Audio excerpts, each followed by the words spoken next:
We are 5 episodes deep into the new Percy Jackson series, and if I dare say so myself, each one is getting better and better. Between the loyalty to the books and Greek myths, I'm so impressed that I've managed to almost fully block out the movies from my memory. Sorry, Logan Lerman, it's not your fault. As great as the series has been, it could not exist without the endlessly interesting Greek mythos, which is why I want to spend this episode pointing out every single myth that's been referenced so far. Today we're talking about episode 2, so spoiler alert, but make sure you check out my breakdown of episode 1 if you haven't yet. Oh, and if at any point you find yourself thinking, that's a snazzy shirt John's got on, I sure wish I could pay tribute to the Lords of the Underworld and be super comfortable while doing it, you can find a link to meremortals.store in the description. Now remember to sacrifice those like and subscribe buttons to the algorithm gods and brace yourself for the messed up myths behind Percy Jackson and the Olympians.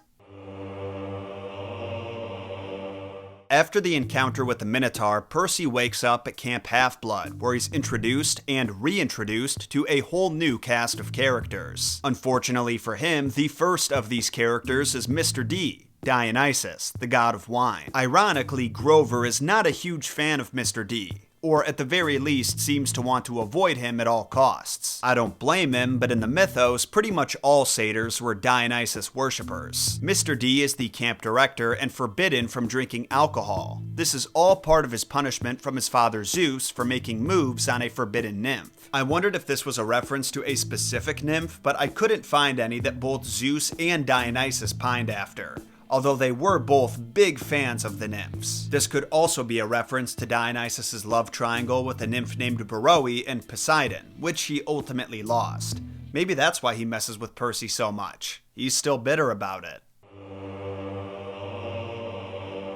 Percy's conversation with Mr. D and Grover is interrupted by Mr. Brunner, who it turns out is really a centaur named Chiron, the trainer of Greek myth's greatest heroes. Odysseus, Perseus, Theseus, and Jason were all trained by him, and the greatest warrior of all time, Achilles, was raised by Chiron since he was a baby. Now, as I mentioned when discussing the Minotaur, centaurs are actually an entire species of their own. The first centaur was the result of a test that Zeus gave King Ixion. He sensed the king was coming on to his wife, Queen Hera, and to test whether he'd really go for it, he transfigured a cloud nymph named Nephele to look like Hera, and Ixion got her pregnant. Their child was a deformed hunchback called Centaurus, and he was ostracized by mankind, so he moved out to the mountains and started banging horses, which led to the creation of the centaur species. You'll be happy to hear, though, that is not how Chiron was born. Oh, no.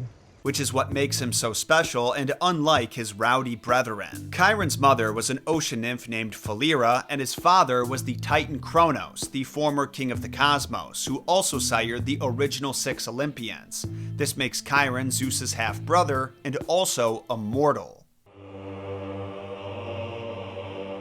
At the end of episode 1, when Percy's mom dissolves into a shower of pixie dust, he thinks that she's dead. But we learn from Grover that Hades may actually be involved here. He says that when a mortal is close to death, Hades can personally reach out and but I don't think there's any basis for this in mythology. The only slightly comparable situation I can find is the death of Queen Alcestis. On rare occasions, Hades personally collected the souls of the dead instead of sending Thanatos, the personification of death. And according to Apollodorus' Bibliotheca, this was the case when Alcestis agreed to die in place of her husband. You could sort of equate that to him reaching out and poofing people down to his domain, but in that myth, he has to physically collect Alcestis, and Heracles doesn't like the idea of this happy couple's love being cut short, so he heroically wrestled Hades into submission.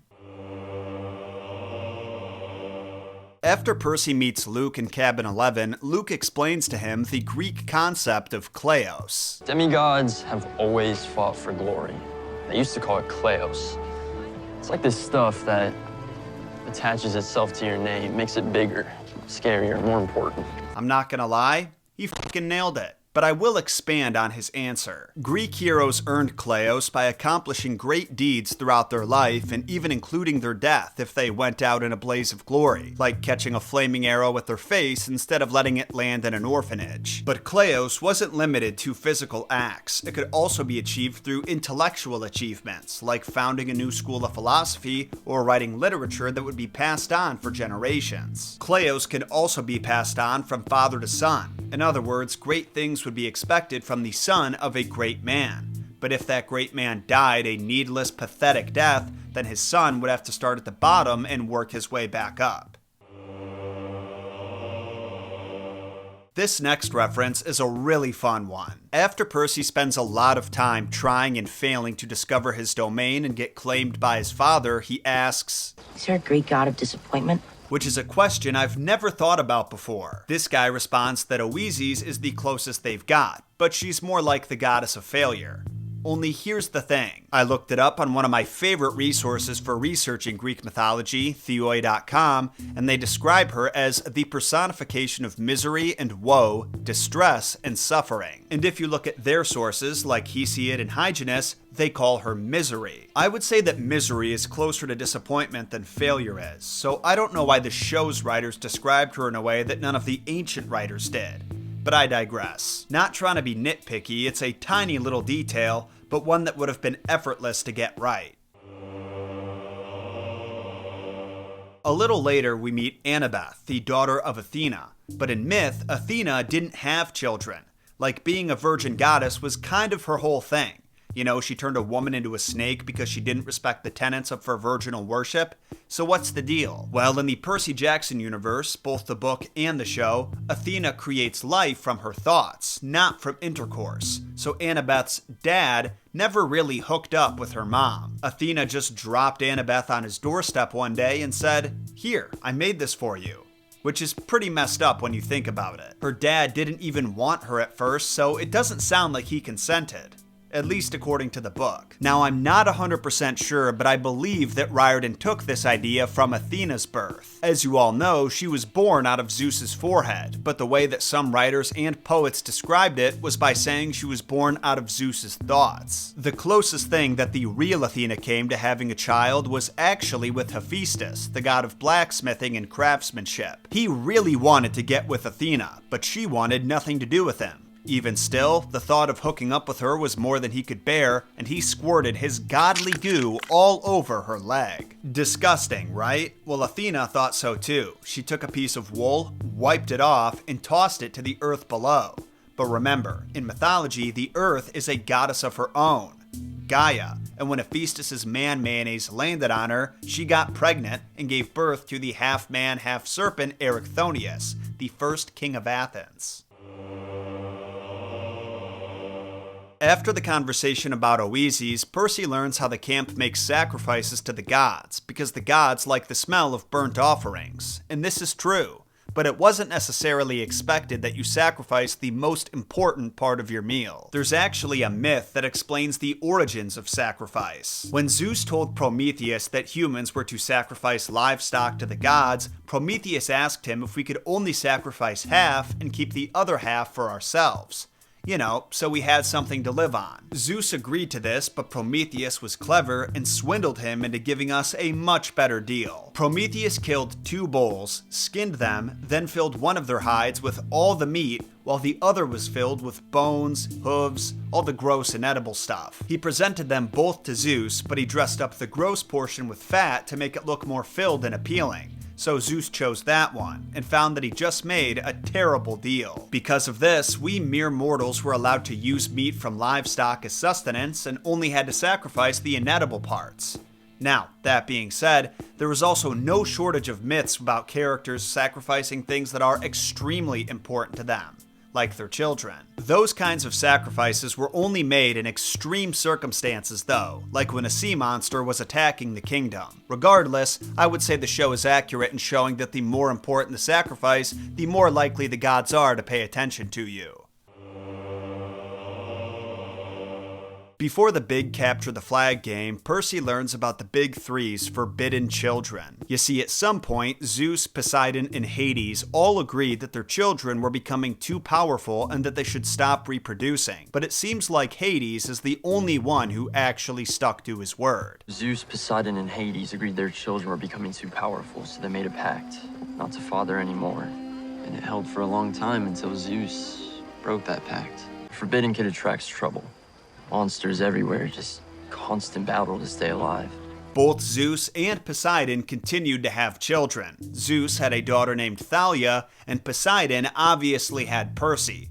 Neither kid was particularly dangerous or powerful at the age they were discovered, but when you look at the track record of divine children, it makes sense why the gods would be so concerned, especially with Poseidon's. This is rarely discussed, but Poseidon has had a ton of children that just turned out to be plain evil, or at the very least, selfish and power-hungry. There were the Aloidae, two giants who stormed Olympus and tried to abduct both Hera and Artemis. Antaeus was a king of Libya who challenged travelers to wrestling matches, killed them, then added their skulls to the roof of his temple to Poseidon. And of course, Charybdis, a sea monster who Percy actually encounters in the second book. Those are just 3 of dozens of bad eggs, so while Percy technically hasn't done anything wrong at this point in the story, you can understand why the gods would be so suspicious of him.